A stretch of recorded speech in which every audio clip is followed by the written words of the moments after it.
Is there such a thing as happily ever after? There was a movie that posed this question in a rather ironic way. In the world of fairy tales, where there is a prince, animals talk, and everything is magical, they thought it was possible. But then, when the characters arrive in the real world, they realize that reality is something completely different. Here, there are fights, divorce lawyers, broken hearts, and deceit. But, as the movie itself suggests, I think the world isn't black and white. And if you want to know if happily ever after is a possibility or just a nice story, stick around to watch this story. Many years ago, in a kingdom called Andelasia, a cruel and ambitious queen feared that her stepson would marry and she would lose the throne. So she did everything she could to prevent him from meeting the girl with whom he would share the kiss of true love and marry. The scene changes, and we see Giselle, a young woman who fantasizes about love. With what she finds at home, she creates the figure of the man who, according to her, will be her true love. Giselle tells her animal friends that when she meets that great love, the first thing she has to do is kiss him, while singing a song that goes something like this: I dreamed of a kiss of love, and a prince gave it to me. That's what great stories bring in the end, and both lips are necessary. When they touch, they fulfill their function, but will always make you happy is behind a kiss of love. In another scene, we see the queen's stepson, Prince Edward, who also sings the same song and fantasizes about finding that kiss of love. Then he hears Giselle's voice and runs to find her. Nathaniel, who serves the queen and doesn't want the prince to fall in love, releases a troll to stop him. But this doesn't help much, because after the monster chases Giselle, she ends up in the prince's arms. He asks her name and immediately afterwards says, "We will marry in the morning." They both begin to sing "For a Kiss of Love I Dreamed" and ride off into the sunset.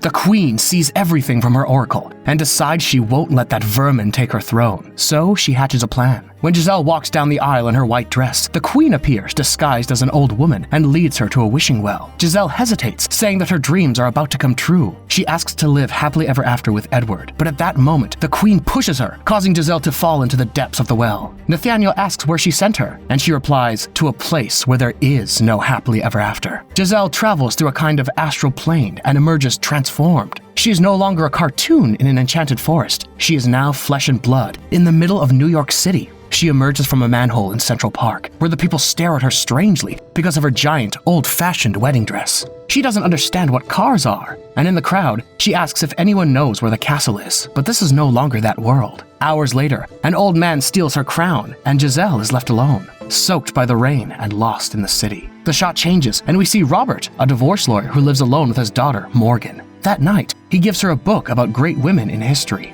Morgan wants a fairy tale, but he says this one is better. He tells her that he will soon ask his girlfriend, Nancy, to marry him, and that she'll move in with them. At that moment, Robert and his daughter see a woman standing on a billboard, hitting an image. It's Giselle, who believed that the advertisement for a casino called Palacio was actually the castle where she would marry her prince. Suddenly, Morgan gets out of the taxi she was riding in with her father and runs to where Giselle is. Robert runs after her, but at that moment, Giselle slips from the top. Robert reacts and manages to catch her before she hits the ground. Seeing that Giselle is vulnerable, has no idea what a cell phone is, and seems to be a little off her rocker, Robert and his daughter take her into the apartment. Giselle tells them everything that happened to her, and also mentions that she made the dress herself with the help of her friends, the mice and the birds. Morgan asks her if she really is a princess, but Giselle replies that she isn't yet. After that, she falls asleep. Robert tells his daughter that she's obviously not a princess. Besides, the last thing he needs is a stranger who talks nonsense staying at his house, so he calls a taxi. But seeing how tired she is, and noticing that his daughter is excited about the idea of a princess, he cancels the service. Upon learning that his beloved fell down the well, Edward, accompanied by the squirrel Pip, jumps after her to rescue her.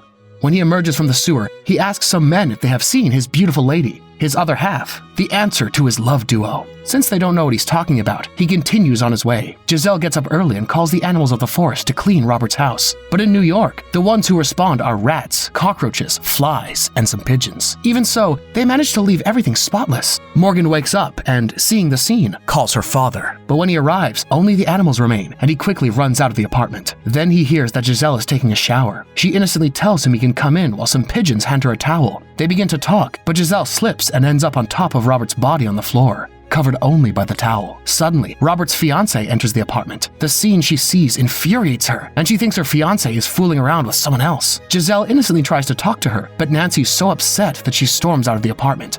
In Andelasia, the queen realizes that her plan is in jeopardy. Edward is in the same world as Giselle and looking for her, so she manipulates Nathaniel into crossing over to the human world and eliminating her.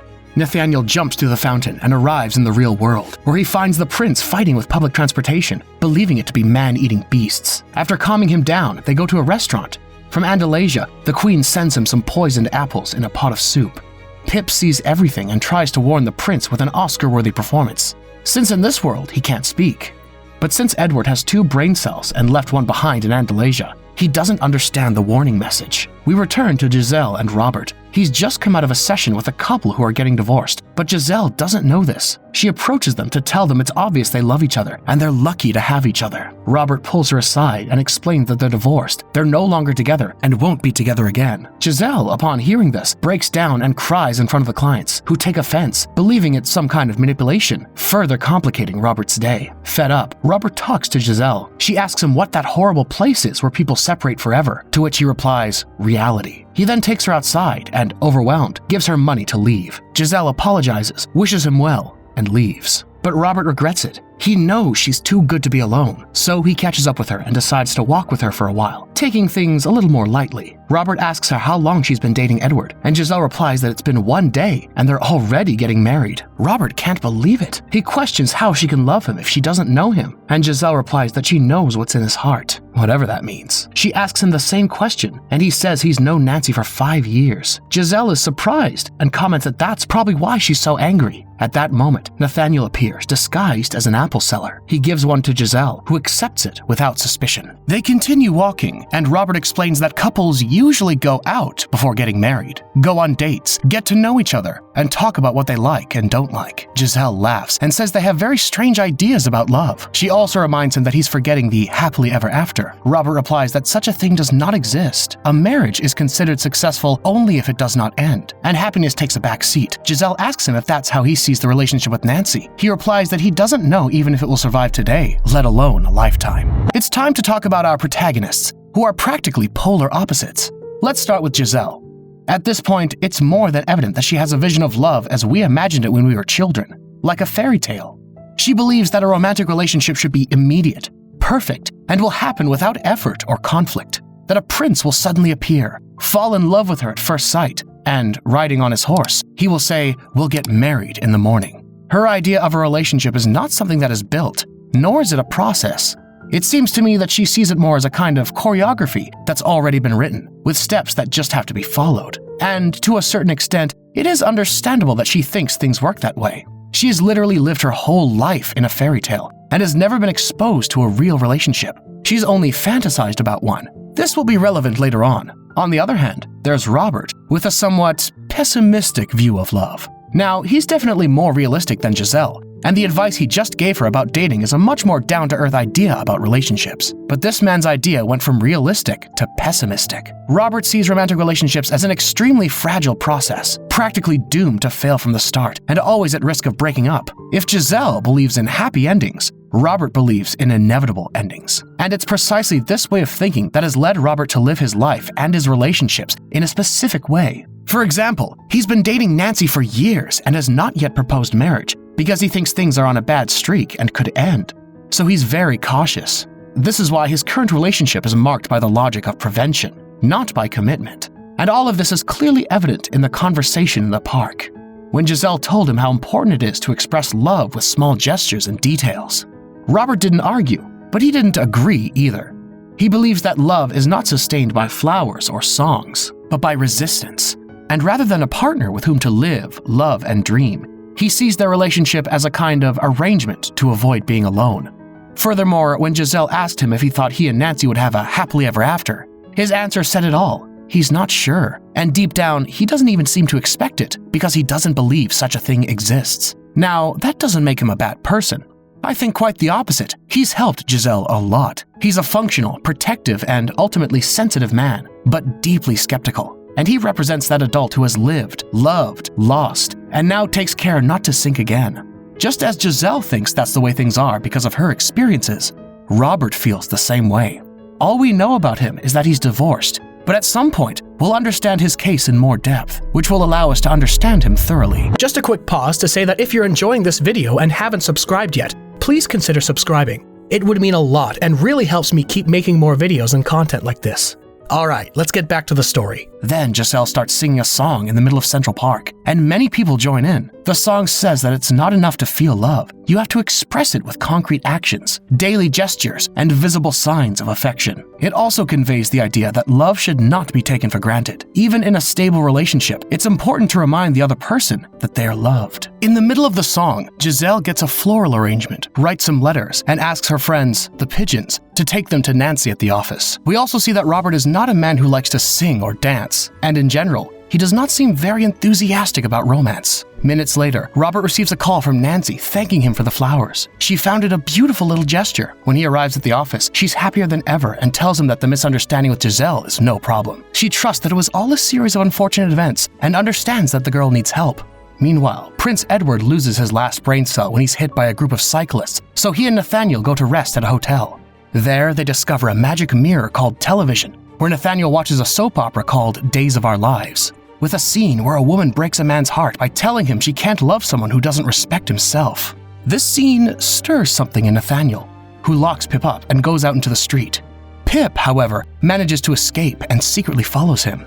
That evening, Robert takes Giselle out to dinner at a restaurant. They chat and laugh until Giselle asks him if it's a date. Robert replies that it isn't because they're just friends. And besides, Morgan and her grandmother are at another table. Giselle asks him if Morgan doesn't miss her mother. Robert replies that they don't talk about it and then opens up a little more. He says he used to love his ex-partner very much, but that was precisely the problem. Giselle doesn't understand how loving someone so much can be a problem. Robert explains that love, or at least her idealized version of it, is just a fantasy, and like all dreams, sooner or later you have to wake up. In this case, the awakening came when his partner simply left. He clarifies that he's fine now, but he's concerned about his daughter because she's shy and doesn't have many friends. He just wants her to be strong and know how to face the world as it is. That's why he doesn't tell her fairy tales. He doesn't want her to believe in fantasies about dreams coming true. Giselle disagrees. She does believe that dreams can come true. But to Robert, these ideas seem like deceptions that can hurt. There are many people like Robert in life.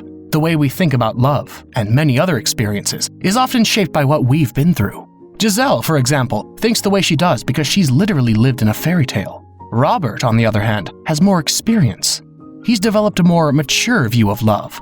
But the way his last marriage ended was what completely shaped that perception into something negative. He was deeply in love, married, with a daughter, with a shared future, and suddenly it all fell apart. The person with whom he just built his life left, just like that, without warning.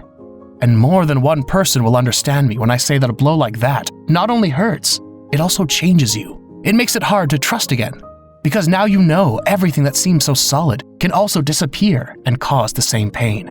And of course, you can try again, but with fear, a lot of fear. So much so that, as happened to Robert, you decide to move on, but cautiously, shutting down this whole side of illusions and fantasies. And another thing that may have altered Robert's perception is that he's been constantly exposed to the end of many love stories.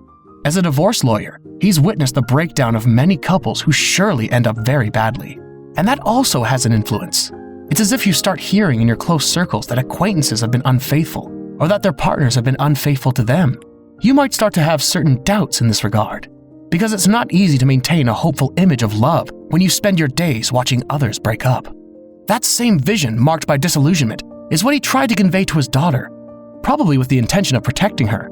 And a clear example of this is the book he gave his daughter at the beginning.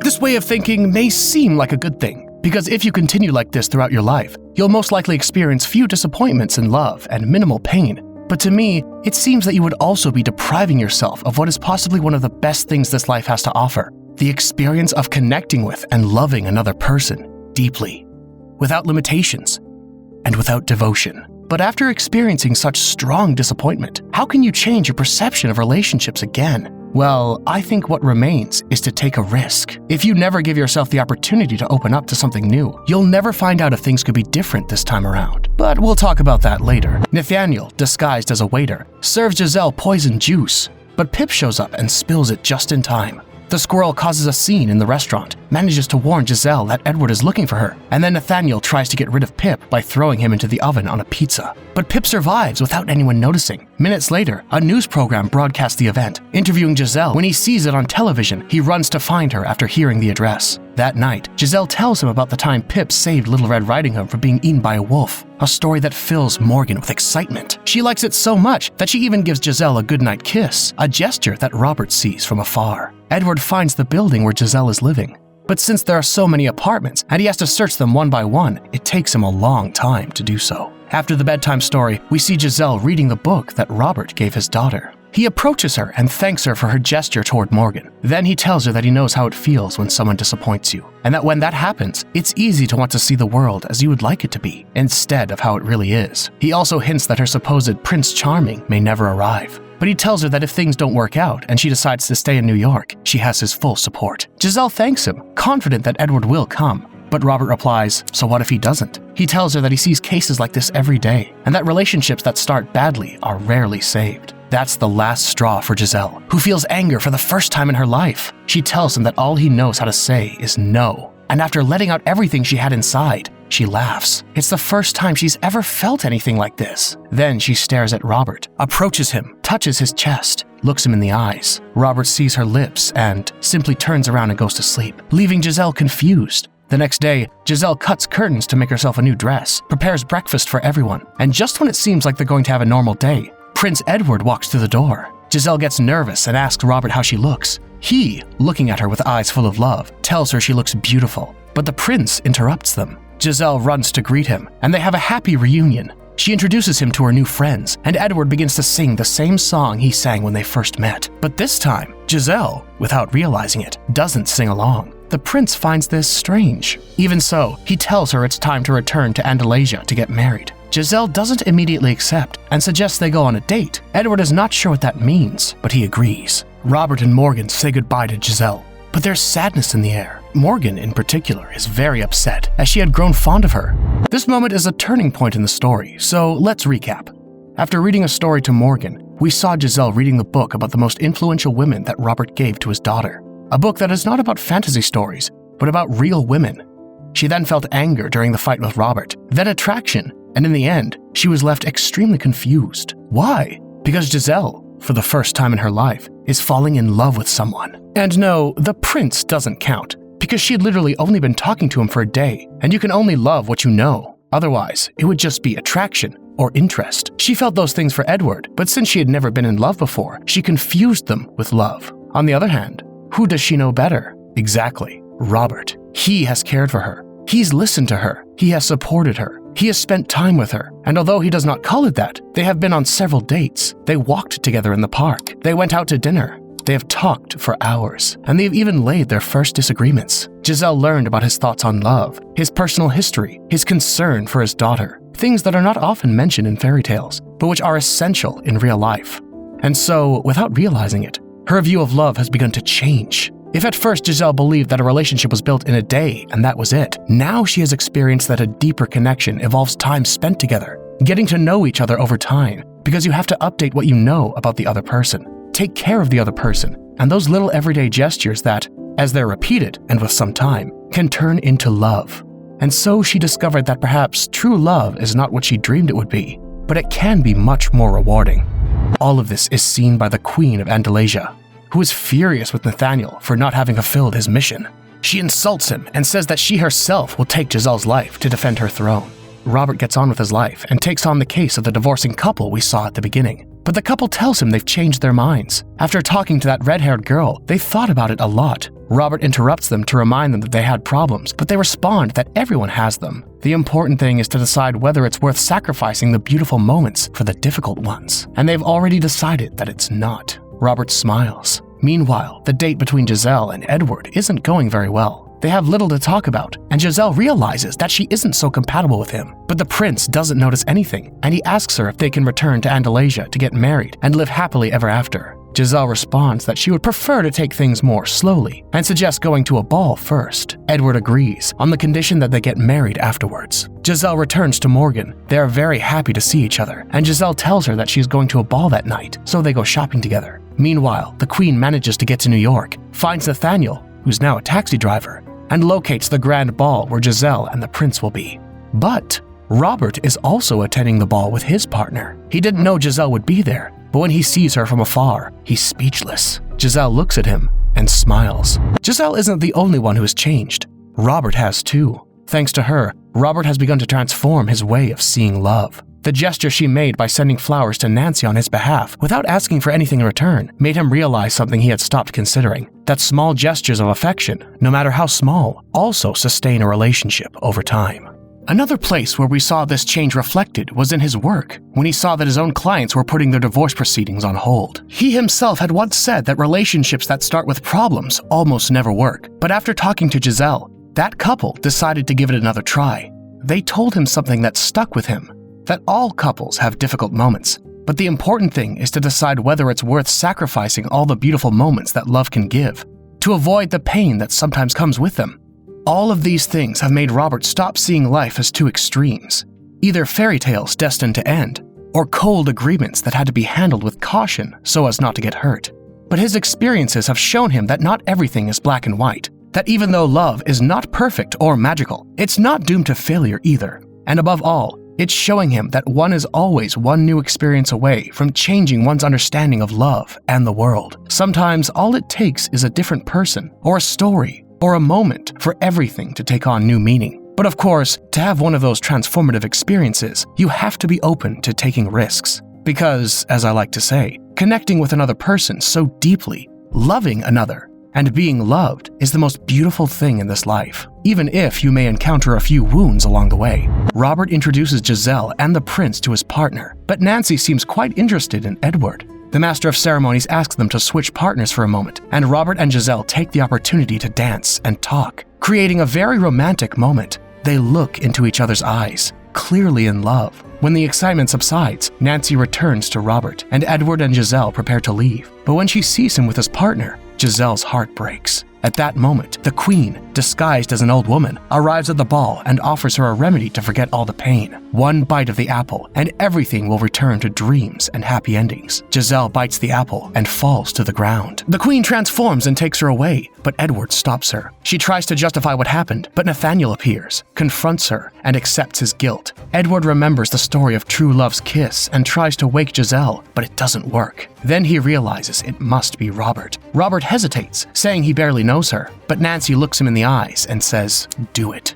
He kneels, kisses her, and Giselle awakens. The Queen, furious, transforms into a dragon, captures Robert, and takes him to the top of the building. But Pip appears just in time and manages to make the Queen fall. Now safe, Robert and Giselle kiss, marking the beginning of the rest of their story. In the end, Nancy falls in love with the prince and marries him in Andelasia. Nathaniel becomes a successful writer with his book Defeat the Evil Witch Within You, and Pip triumphs with Silence is Not Golden. Giselle opens a dress shop and forms a beautiful family with Robert and Morgan. No, I don't think love is definitely a fairy tale, but it doesn't have to be a story destined for failure either. We don't have to give ourselves completely and open our heart without knowing the other person or their intentions. But we don't have to turn ourselves into stone so we don't feel anything either. I think you can love with your feet on the ground without stopping to look at the sky from time to time. I believe you can take care of your feelings without always living on the defensive. Because in the end, I think the most real love is not the kind that never doubts or endures everything, but the kind that is chosen day by day, both consciously and tenderly, but always with the will to grow together. And now, the question I asked at the beginning, does happily ever after exist? My answer to this question is that happily ever after is not something that is found by magic, but it is something that is built. And it is not something that is built once and then lasts forever, but rather it is a daily task. There will always be days when it's a little more difficult. There will be times when it's much easier and everything will flow perfectly, but it's a job that requires time, affection, complicated conversations, setting clear boundaries, being willing to change, and never losing sight of the fact that you and the person you want a future with are a team that faces problems together and is there to support each other through the good times and the bad. And if you take care of that, if you cultivate it with patience and love, then I think, yes, happily ever after stops being a fantasy from a fairy tale. And while it doesn't become a guarantee, it does become a possibility. Thanks for staying until the end of the video. Don't forget to subscribe and share it with a friend who you think might enjoy it. And you and I'll see you in the next one.